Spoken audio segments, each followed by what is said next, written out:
29 à 33, Madame Slissa. Alors, la délibération 29 concerne le projet de requalification du quartier de la Gavotte, dit Victor Hugo. Pour réaliser ce projet, il faut démolir les 5 logements sociaux qui sont à l'arrière du centre Victor Hugo. Alors, et donc, il faut demander à la DDTM l'autorisation de cette démolition. Alors, ces logements, après une étude du bailleur social, sont extrêmement vieillissants, d'une part, et d'autre part, dans le quartier de la Gavotte, un nombre important de logements sociaux vont sortir au fur et à mesure des mois qui viennent, et donc ça justifie le fait qu'on puisse demander leur démolition. Question, remarque? Je mets aux voix. Oui, pardon. Une petite remarque concernant certains logements gérés par le bailleur social, donc, qui est la Logirem sur la ville des Pennes-Mirabeau. On souhaitait juste vous mettre en lumière l'état un peu malheureusement désastreux de certains appartements sur le Saint-Georges, avec pour certaines familles qui y vivent un état de délabrement total de leur appartement. Et malgré les très nombreuses demandes de ces familles-là auprès de la Logirem, malheureusement, elles n'obtiennent toujours aucune demande. Il en va de la santé de leurs enfants, il en va de leur propre santé, avec des documents hospitaliers et médicaux à l'appui. Alors en tant que médecin, on va vous demander un petit peu de l'aide, monsieur le maire, sur ces dossiers-là. Et concernant aussi, même si ce ne sont pas des logements en eux-mêmes au sein du Saint-Georges qui sont globalement vétustes et désastreux, mais il y a quand même une mauvaise gestion de la Logirem à certains endroits, dont au Saint-Georges, avec par exemple aucune gestion en termes de ramassage des ordures, aucune réponse concernant des sujets comme celui-ci. Donc on va vous transmettre 2 dossiers sur lesquels on aimerait être un petit peu aidé, parce qu'il en va de la santé des familles concernées. Donc ce n'est pas parce qu'on détruit certains logements que d'autres restent qu'on doit ne pas mettre la pression sur la Logirem qui abandonne certains quartiers. Ça sera relayé, bien sûr. Oui, au-delà de ça, il y a 2 choses. Il y a 2 choses différentes. Effectivement, il y a, alors je ne sais pas les dossiers que vous me ferez passer, mais je les regarderai avec beaucoup d'attention, puisque c'est des questions de santé publique. Il y a 2 types de problèmes. Il y a certains logements, y compris dans le logement diffus, sur lequel d'ailleurs nous sommes en train de travailler avec la Logirem pour remettre un peu de la cohérence dans tout ça. Des logements qui sont vieillissants, et voire insalubres parfois, c'est vrai. Et il y a aussi parfois, de la part de certains habitants, des comportements qui, hélas, sont assez catastrophiques. Et là, je dois dire qu'on se heurte à une grande difficulté.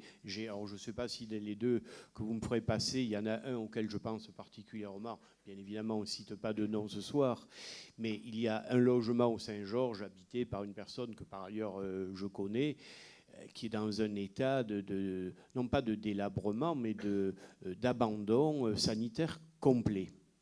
Et là, on se heurte à des personnes qui ont, il faut le dire clairement, de graves troubles du comportement psychique.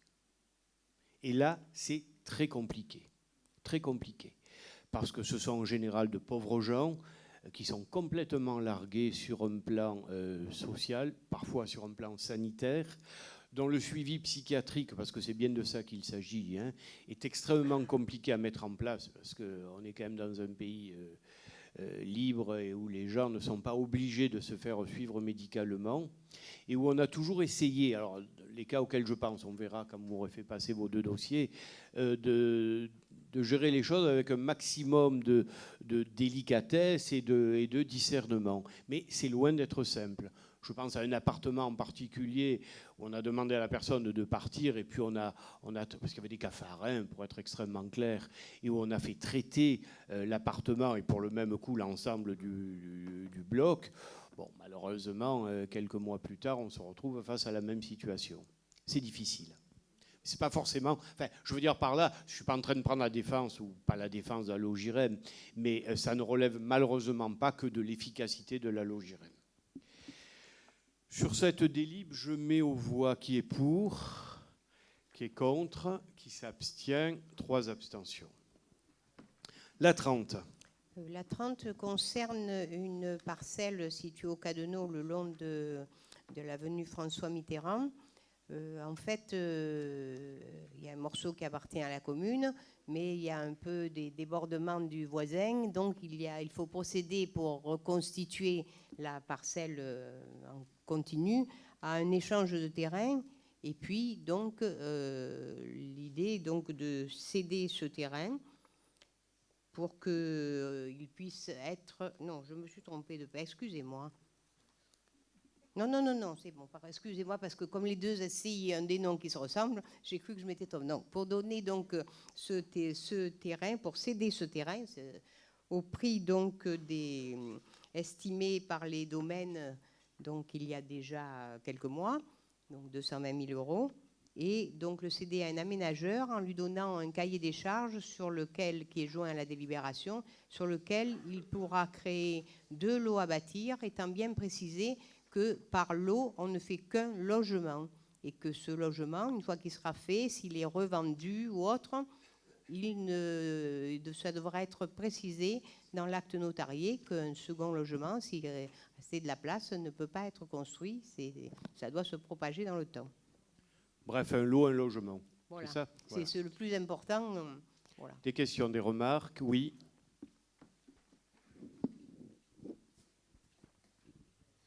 C'est une régularisation d'empiètement illégal par la SCI Cassaman. Il y a un échange de terrain. La commune récupère 5 mètres carrés de terrain en échange de parcelles de 6 mètres carrés et 47 mètres carrés. La commune offre donc gracieusement 48 mètres carrés de terrain. Mais par contre, le terrain restant, elle le vend 220 000 €. Hein. Sinon, ce n'était pas possible. C'est la condition sine qua non pour vendre ce terrain, pour valoriser ce terrain qui, effectivement, ne nous sert pas à grand-chose. Oui. Oui, oui. Vous avez bien compté. Donc je mets aux voix qui est pour, qui est contre, 3 contre, qui s'abstient, 2 abstentions. 31. Pour la 31, il s'agit des 2 parcelles qui sont à plan de campagne derrière le cinéma Pathé.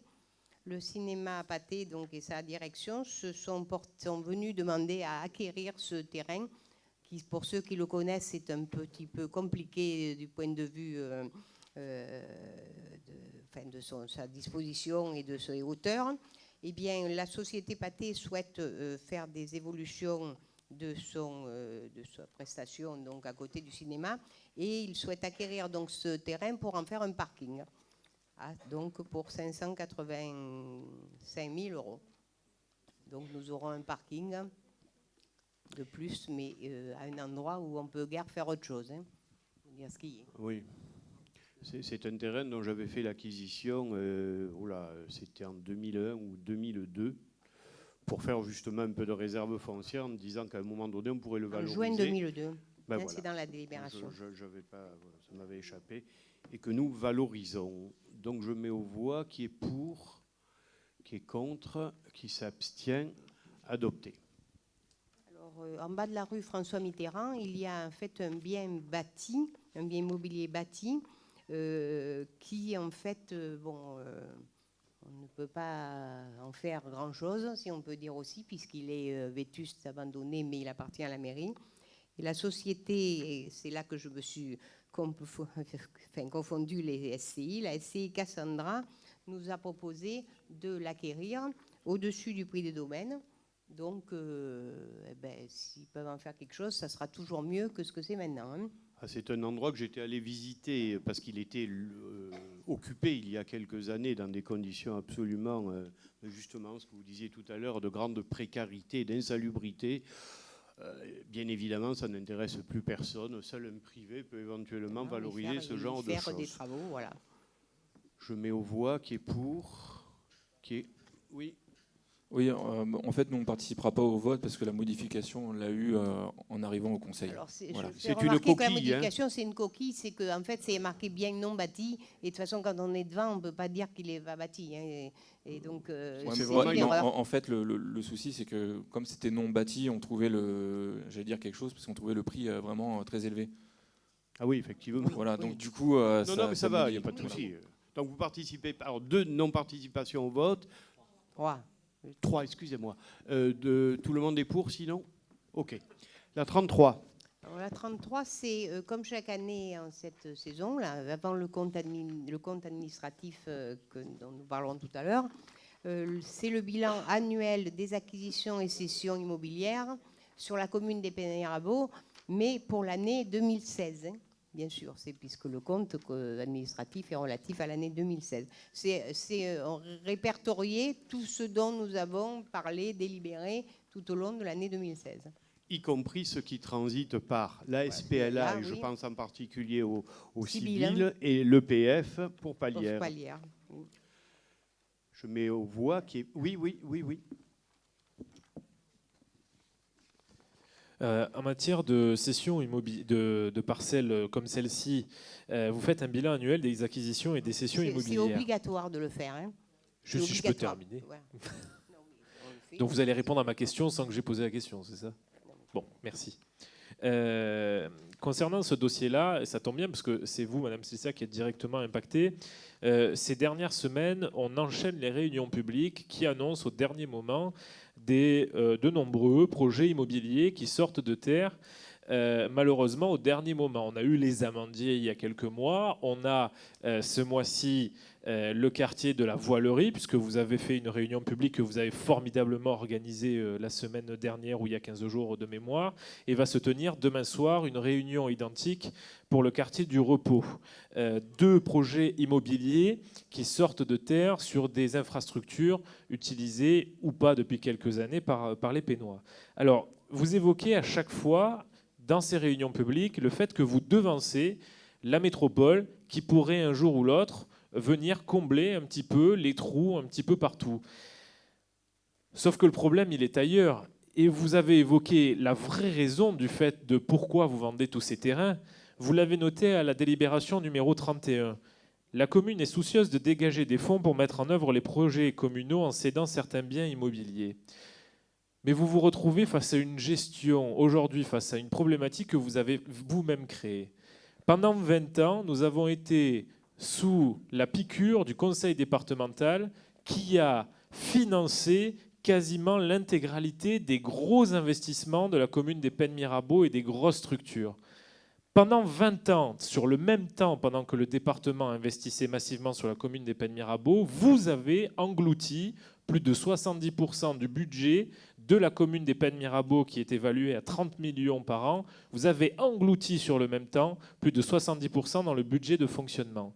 Aujourd'hui, le conseil départemental n'a plus la possibilité de mettre la commune sous intraveineuse comme elle l'a pu le faire pendant 20 ans. Et malheureusement, vous vous retrouvez face au fait qu'il va falloir financer des choses qui auraient dû être faites pendant des années au niveau municipal. Et il faut bien trouver l'argent puisqu'on n'a plus le département. Donc aujourd'hui, on vend les bijoux de famille, non pas par prévision de la métropole, mais juste parce que pendant 20 ans, vous avez englouti tout le budget de la ville des Pennes-Mirabeau dans le fonctionnement et aujourd'hui, on se retrouve coincé parce qu'il faut bien qu'on trouve de l'argent quelque part. Donc, ce qui est bien, c'est qu'au moins, pour une fois, vous êtes honnête. Parce que ça n'a pas été le cas dans la réunion publique que vous avez tenue il y a 15 jours et je pense que ce sera le même topo pour la réunion publique qui aura lieu demain pour le quartier du Repos. Alors, vous avez dit exactement ce qui était vrai. Bon, en particulier, la seule chose qui ne va pas dans ce raisonnement, c'est que, bon, on a englouti peut-être, sauf qu'aujourd'hui, on a une baisse de nos... Mais pas que nous, hein, d'ailleurs, toutes les communes un petit peu de notre taille, une baisse de nos rentrées de fonds. Et pourtant, on veut continuer à investir. Le quartier de la Gabotte, c'est un formidable investissement, mais c'est un investissement qui a un coût. Donc, on doit effectivement optimiser, comme beaucoup de communes, l'utilisation de notre patrimoine foncier. C'est ce que nous faisons. Alors, je voudrais faire remarquer que ce n'est pas au dernier moment qu'on présente les choses. Ça, par contre, vous avez dû l'entendre puisque vous étiez là. Ce n'était pas au dernier moment, puisqu'on n'a aucun permis de construire sur la Voilerie qui est déposé aujourd'hui. Donc, ce n'est pas quelque chose qui est fini, c'est quelque chose qui commence. Ce qui est vrai aussi pour le Repos. Hein, je le dis d'avance parce que je le dirai demain. Nous le dirons demain. 2 points. les choses commencent, ce n'est pas vrai. Il y a des rumeurs sur le quartier du Repos depuis 20 ans sur des constructions Oui, mais sur ça, ce les terrain rumeurs, de foot. écoutez, si on Oui, entend oui, que mais- les rumeurs, Ah oui, sauf que on entend beaucoup la de choses, fumée hein. aujourd'hui se transforme en feu. Mais enfin, Sur la voilerie, c'est exactement la même chose. Et vous avez osé dire qu'il n'y avait aucun projet en cours sur le stade Rocky, ce qui est faux, puisque ça fait partie du contrat de mixité sociale qui a Pas été du tout. signé. Donc, Pas du tout, mais ça c'est complètement faux. c'est hein. filmé. C'est Nous un- verrons que la C'est fumée. un mensonge Je ne de vous ai dire pas que c'est sur le coupé, contrat. Madame Slissa. Je Oui, vois que vous mais- avez les mêmes méthodes qu'en réunion publique, c'est-à-dire que vous ne laissez pas le temps aux gens de répondre et du coup vous coupez, ce qui fait que ça en devient inaudible. Bon, je disais que de manière filmée, je maintiens que dans les années qui viennent, vont se faire sur le stade Rocky des logements. Et peut-être qu'il pourrait aussi s'en faire, il faudra garder certaines archives, pas loin de plans de campagne au niveau des archers pénois, et peut-être que la fermeture du Poney Club de la Marjolaine n'y est pas pour rien. Deuxième chose, vous nous parlez des comparaisons par rapport aux autres villes. Je rappellerai juste que 70% du budget qui part dans le fonctionnement, ça fait partie des records de France. C'est comme si un ménage, pendant 20 ans, avait dépensé 70% de son budget dans autre chose que de l'investissement pour sa famille. Parce qu'elle avait la chance d'avoir sa grand-mère qui était là pour financer le reste. Sauf qu'aujourd'hui, la grand-mère a disparu, le ménage se retrouve un petit peu coincé parce qu'il faut bien continuer à payer les choses. Vous êtes responsable de cette situation et venez pas dire à la population que ces projets viennent à peine de commencer. Ce n'est pas vrai, puisque les amandiers, le projet a commencé à se construire quelques semaines après la réunion publique. Ne venez pas me dire que les papiers, les projets, tout se fait en quelques semaines seulement. Je ne fais pas partie du tout du domaine de l'urbanisme ni de l'immobilier, je n'y travaille pas. Mais je suis assez intelligent et instruit pour me dire qu'un projet immobilier de telle sorte et de telle ampleur ne se font pas en quelques semaines, Madame Slissa. Je n'ai pas parlé des amandiers, j'ai parlé de la voilerie et C'est le même du topo. repos, C'est le même topo. tout simplement. Après, pour le stade Rocky, je voudrais quand même préciser que si ce n'est pas dans le contrat de mixité sociale, premièrement, et secondement, exprès d'ailleurs, on ne l'a pas oublié, on ne l'a pas mis, secondement, s'il se construit quelque chose après 2020, ben, ça sera justement la métropole qui l'aura construit. Mais c'est tout. Mais vous dites pas la vérité. En plus, sur ce sujet-là, on est d'accord. On le dit comme vous, il faut plus de logements sur la commune. On est d'accord. Mais au moins, ne mentez pas sur les raisons qui vous poussent à vendre les terrains. Ce n'est pas vrai. Vous avez annoncé à la réunion publique de la voilerie que vous construisiez sur le stade parce que le stade n'était plus utilisé. Le stade n'était plus utilisé puisqu'il y a eu, depuis 5 ans, la disparition des filets, puis des grillages. Alors c'est sûr qu'on ne peut pas les jouer sur un stade de foot quand les choses disparaissent. Ce qui est bizarre, c'est que sur le Repos, quartier où j'ai vécu pendant 20 ans, on jouait sur ce terrain. Il y a 5 ans, comme par hasard, même moment, suppression des cages, suppression du grillage. On a laissé la végétation pousser considérablement sur ce stade. Et aujourd'hui, on vient dire que le stade n'est plus utilisé, dont on le vend. On est d'accord avec vous, il faut plus de logements. Mais ayez au moins l'honnêteté et la décence d'être honnête avec la population sur leur secteur. Alors, si vous permettez, donc j'étais pas à la réunion de la voilerie, mais bien entendu, je vais vous répondre très clairement sur le pourquoi, même si Madame Slissa vous a répondu. Valoriser le foncier qui n'est plus utile, oui, ça fait partie de la gestion. Nous avons une commune où nous n'avons pas de grandes réserves foncières, bon, à l'exception de quelques lieux préservés, sauf que malheureusement ils ont été mutilés par le feu, mais c'est une autre histoire.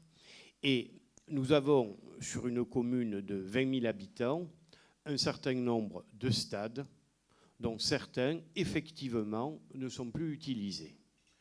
Et ça vaut pour celui de la voilerie comme pour celui du Repos. Pour celui Rocky, effectivement, vous faites une erreur. Moi, je ne traite pas les gens de menteurs comme vous le faites. Je ne dis pas que vous mentez. Je dis simplement que vous faites une erreur. Le stade Rocky n'est pas comptabilisé en logement de contrat de mixité sociale.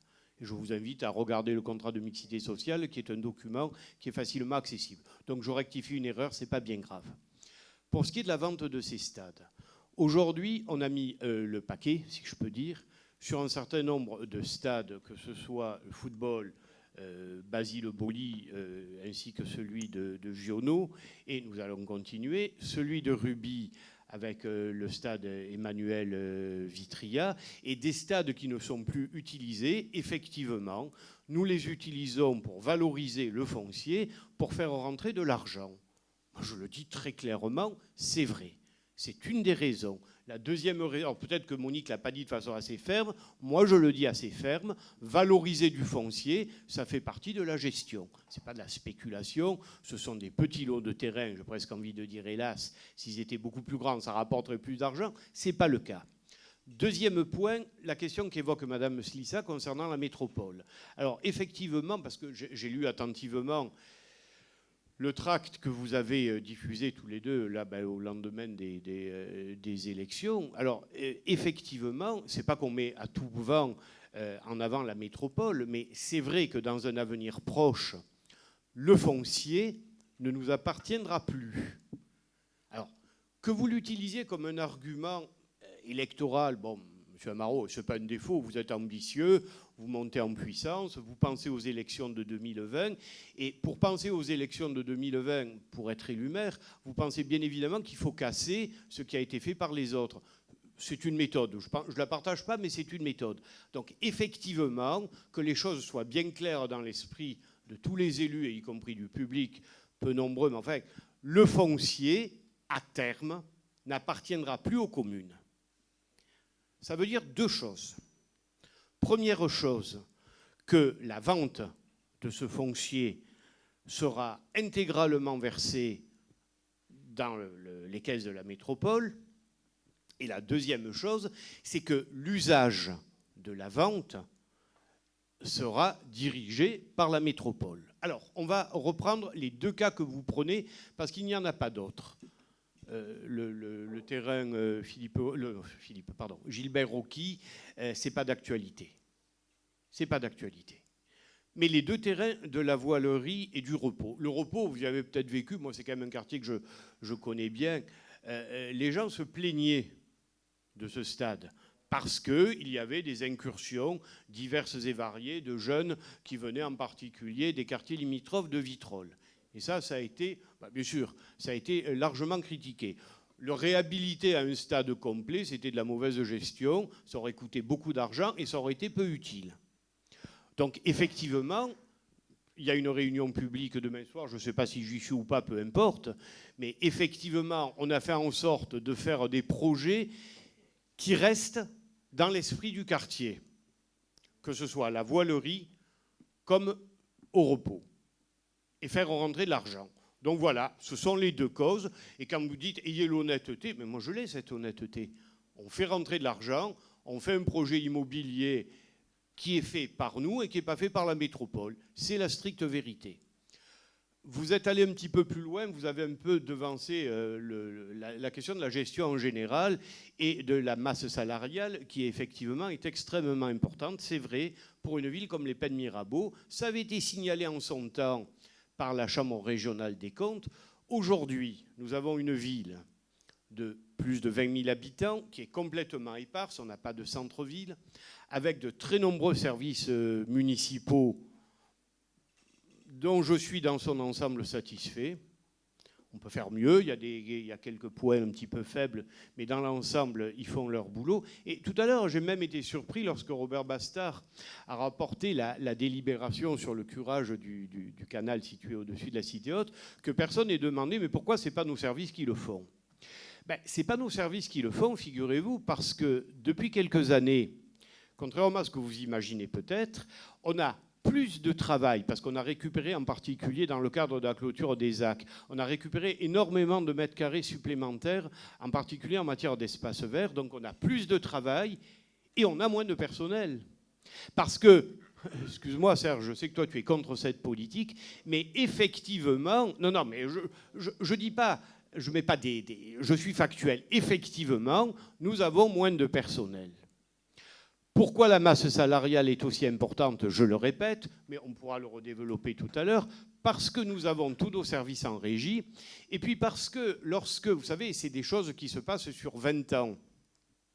Vous avez le temps de vous en apercevoir si vous continuez à siéger d'un côté ou de l'autre au sein de ce conseil municipal, les uns comme les autres. Ça, c'est des jeunes dont je parle.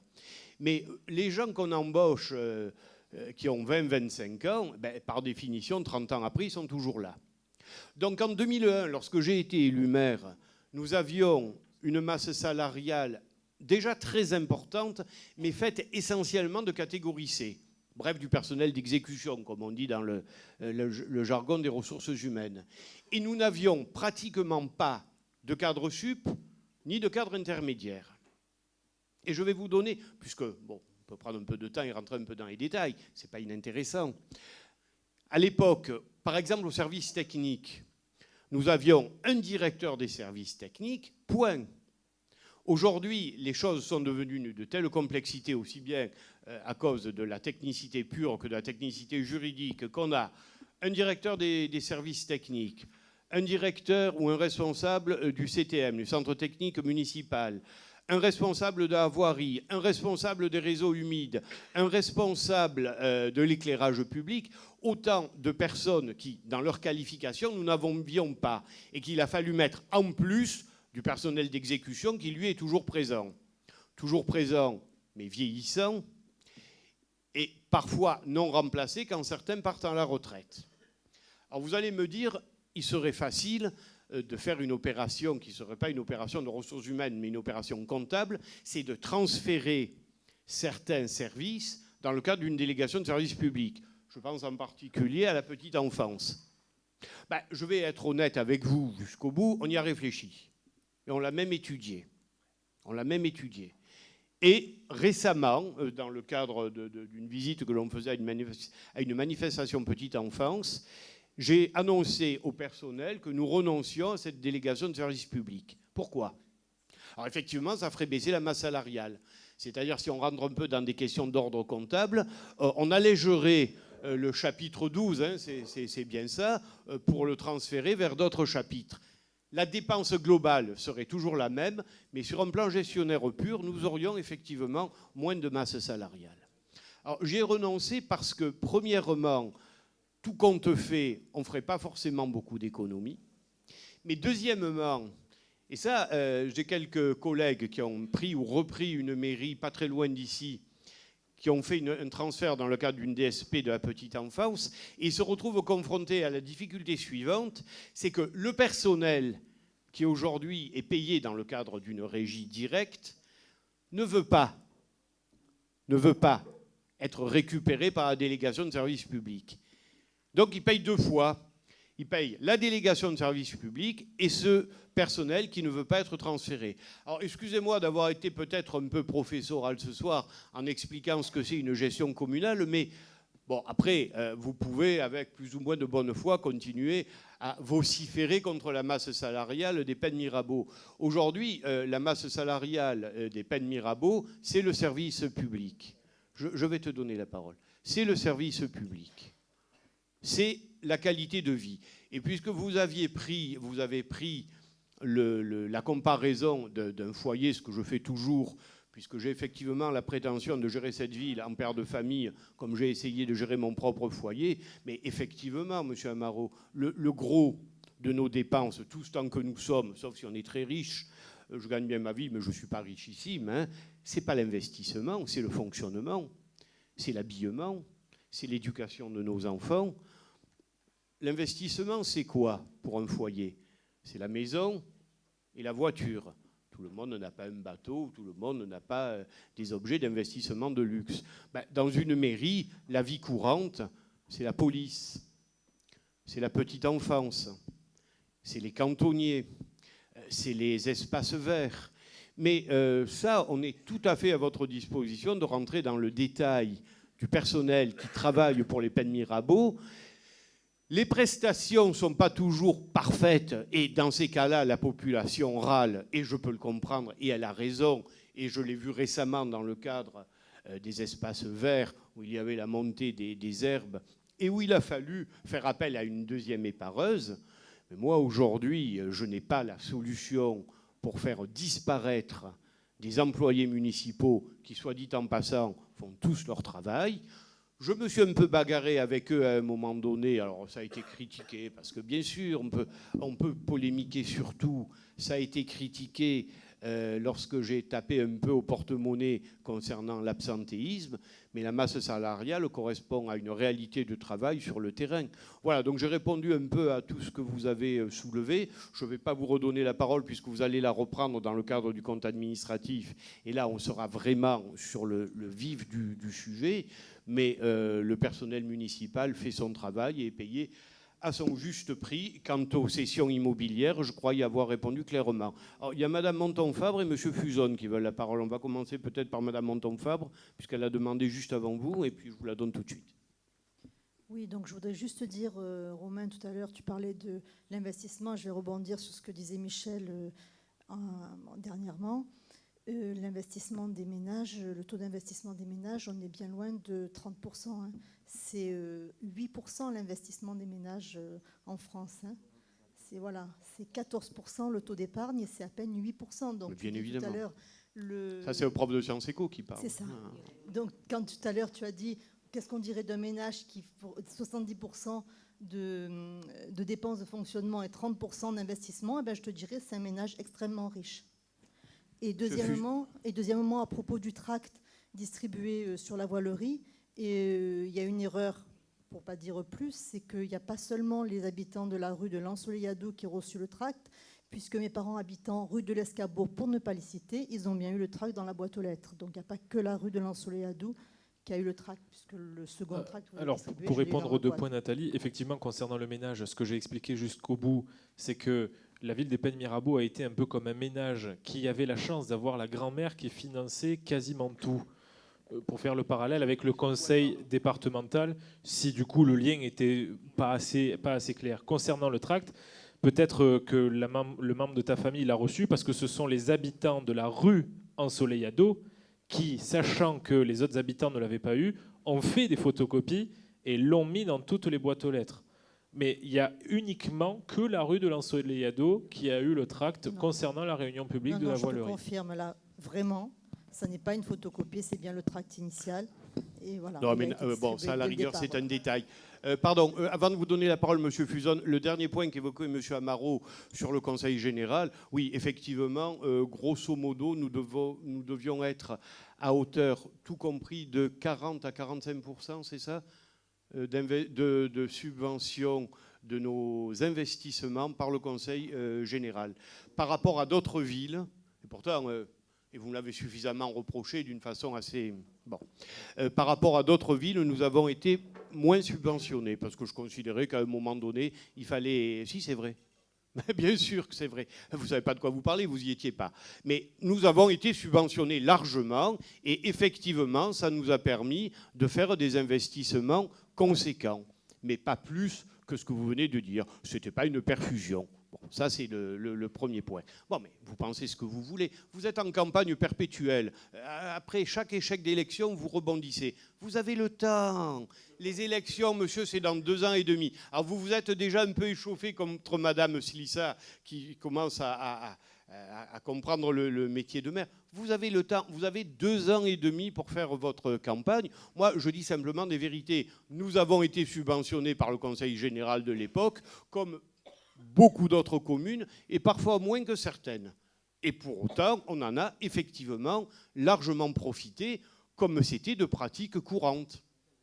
Et je peux vous dire que tous les maires, alors je les connais bien, vous savez, les maires du département, pour différentes raisons, et vous le savez bien, mais il n'y a pas beaucoup, hein, il y en a 1 ou 2, évidemment. Mais la plupart des maires du département, y compris des maires de votre bord politique, ont été très largement satisfaits des subventions obtenues à l'époque par le Conseil général.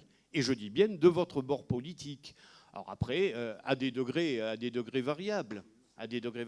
Mais M. Fuson a des éléments supplémentaires. Allez-y. Le débat est lancé ce soir. Non, je voulais juste rebondir sur un point où, là, en l'occurrence, je vais être d'accord avec vous quand vous dites qu'il y a eu des investissements qui ont été faits au niveau des stades et vous avez choisi de faire certains investissements et pas d'autres. Et avec notamment ce stade Jean de Genot en synthétique, alors que tous les clubs professionnels l'abandonnent, alors que toutes les communes qui l'ont l'abandonné, vous avez préféré investir... J'ai fait ce que les footballeurs m'ont demandé, cher monsieur. Vous avez préféré... Je ne connais rien au foot. Le rugby, à un moment donné, on avait eu la même idée. Ils m'ont dit, nous, en rugby, on ne veut pas en entendre parler, et on ne l'a pas fait. Mais le foot, c'est à la demande des utilisateurs. Alors, ne me faites pas un procès en méconnaissance de football, et vous aurez raison, je ne connais rien au foot. J'ai fait ce que les footballeurs m'ont demandé. Désolé. Très bien, mais c'était un choix. C'était des choix qui ont été faits. Et je voudrais quand même le rappeler que M. Amaro a fait aussi ce choix parce que vous avez voté pour. Nous étions les seuls à émettre des réserves, ce qui a fait que maintenant, oui, il y a eu d'énormes investissements sur un seul stade et qu'il y a d'autres stades, comme celui du repos, comme celui de la voilerie, qui tombent en décrépitude, si j'ose dire. Voilà, ça a été des choix. Nous, on n'a pas fait ces choix, on n'était pas d'accord. Et vous étiez, encore une fois de plus, tous d'accord ensemble. Donc ne faites pas, M. Amaro, l'élu qui s'opposent, puisqu'au final, quand on regarde les votes, quand on regarde de près, mais les votes, c'est les mêmes. Vous êtes d'accord. On a la seule voix différente ici. Voilà. Mais attendez, les stades de foot, aujourd'hui, il faut quand même être réaliste. Il ne peut pas y avoir une association avec tout ce que cela coûte par quartier. Aujourd'hui, on a on a 2 stades de foot, oui, plus Sumer. On a 3 stades de foot. Boli, Giono, c'est-à-dire le stade que vous dénoncez là en synthétique, et Sumer. Vous y connaissez en foot? Il y a Valère Germain qui a signé à l'OM, mais bon, après... Bon, alors, je vais vous poser une question. N'y voyez pas de la malice de ma part. Savez-vous le temps... Oui, j'apprends des choses, hein, Dieu sait ce que c'est loin de mes préoccupations. Le temps d'occupation autorisé pour un stade pelousé? Par semaine, il me semble que ça doit être 20 heures. 8 heures. 8 heures. C'est le bon chiffre? 8 heures. Savez-vous la durée d'utilisation d'un stade synthétique? Tant qu'on veut. Alors, j'allais faire un stade naturel, gazonné, qui allait avoir exactement les mêmes inconvénients. Et effectivement, j'ai préféré un investissement relativement lourd pour avoir un stade. Alors là, moi, je vais me tourner vers M. Boucher, parce qu'ils ont l'air contents, non, les petits? Enfin, je sais pas. Tu peux donner ton point de vue parce que je vais rectifier quelques mauvaises interprétations de la part de M. Fuzon. Oui, les clubs professionnels reviennent sur des synthétiques parce qu'ils préfèrent des pelouses, parce que n'importe quel footballeur préfère une pelouse, mais les clubs professionnels ont les moyens d'investir 1 million d'euros par an pour changer les synthétiques en pelouse. La ville de Marseille, qui n'est pas très loin de chez nous, investit dans des pelouses synthétiques chaque année pour remplacer tous leurs stades, parce qu'en termes d'utilisation, c'est beaucoup plus pratique pour les clubs. En termes de gestion pour les villes, c'est beaucoup plus pratique parce que ça permet des économies de gestion. Après, nous, à la GSPM, on ne se plaint absolument pas puisqu'on a 2 pelousés et un synthétique qu'on a voulu, bien entendu. Alors on l'aurait même plus grand, mais ça c'est autre chose. Et à partir de là, nos pelouses redeviennent des vraies pelouses puisqu'elles ne sont plus qu'utilisées 8 heures par semaine grâce au synthétique, puisque le synthétique est utilisé 24 heures sur 24, 7 jours sur 7, à la demande des utilisateurs de football. je me suis rendu compte, pour être allé récemment, puisque j'avais été invité la semaine dernière, oui. La pelouse Boli me paraît être en bon état. La pelouse Boli est redevenue une pelouse digne de ce nom, puisqu'elle est utilisée que le mardi, le mercredi, le jeudi et le dimanche. Quant au rugby, j'ai eu la chance d'être invité à 2 reprises. Je suis allé à l'Assemblée Générale, je suis allé aux 50 ans du club. Là, effectivement, au rugby, ils m'ont dit non, pas de synthétique. Et qu'est-ce qu'on a fait ? On a investi pour rendre la pelouse du stade Sumer convenable. Alors là, je le dis, convenable. Ce n'est pas un stade de top niveau. D'abord, on ne sera jamais au top niveau. Ça coûterait énormément d'argent. Et deuxièmement, il faut savoir, je connais un peu ma commune quand même, il faut savoir que, ce que vous ne savez peut-être pas, que le stade Emmanuel Vitria, le stade de rugby, a été construit à l'origine sur une décharge. Et là, je dis bien le mot décharge, ce qui fait que régulièrement, et ça sera comme ça pendant des années, il faut apporter du sable, il faut apporter un entretien régulier. Bon, c'est un choix qui a été fait, que l'on a fait, et ça marche. On est allé très loin. Juste pour compléter, au stade Emmanuel Vitria, on est en train de faire une deuxième annexe pour qu'ils puissent s'entraîner et jouer, les enfants. Donc, il n'y a pas qu'au football qu'on met de l'argent. La commune, elle met de partout où c'est nécessaire. Après, si on fait le panorama de tous les sports, on a refait Alain, enfin, on ne fait pas cocorico, on essaie d'être factuel. On a refait Alain Colas, et pour ceux qui viendront après 2020, ben, je pense qu'il faudra refaire Jean Roure. Je pense qu'il faudra refaire Jean Roure. Là, nous, on a notre plan pluriannuel sur les 3 années maintenant. Mais si vous permettez, on va quand même revenir à la délibération 33 et on reprendra le débat plus général budgétaire, si vous le souhaitez, bien qu'on l'ait largement entamé lors du vote du compte administratif. Alors là, 33 pour le bilan annuel, qui est pour, qui est contre, qui s'abstient, 5 abstentions.